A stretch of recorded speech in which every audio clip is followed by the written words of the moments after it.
Hello guys, आज हाँ, अगर आपके घर पे मतलब कोई स्टीमर ऐसे आया है और आपको कुछ समझ नहीं आ रहा कि इसको कैसे करें, तो पहले आपको नॉर्मल नल का पानी आप ले लो, नॉर्मल वाटर।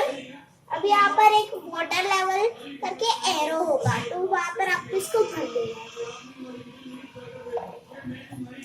So guys, मैं भी लेती हूँ। This is very helpful for you.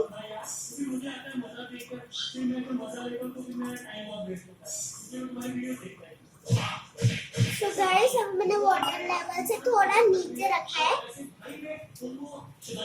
अभी हमें ऐसे होगा ना, तो इसका से यहाँ पर ऐसे फिट करना। और अभी आपका ऐसे छोटा आएगा, ऐसे दो और आएंगे, ये 3 1 है। सो ऐसे यहाँ पर एक छोटा होल आएगा और बड़ा एक ऐसे बड़ा पूरा होगा, और इसके अंदर आपको ग्लू रखना है, लेकिन आपको जो रखना है आप रख सकते हो। ये हमने यूज किया है। अब हम इसको ऐसे फिट अपर बॉडी पे इसको ऐसे फिट करना है। अभी वहां से स्विच चालू करो मम्मा, स्विच चालू करो। अभी देखना है, अभी स्टीम होगा और अंदर पानी बॉईल होगा और ऊपर आ रहा है। देखो गाइस, आना स्टार्ट हो गया है।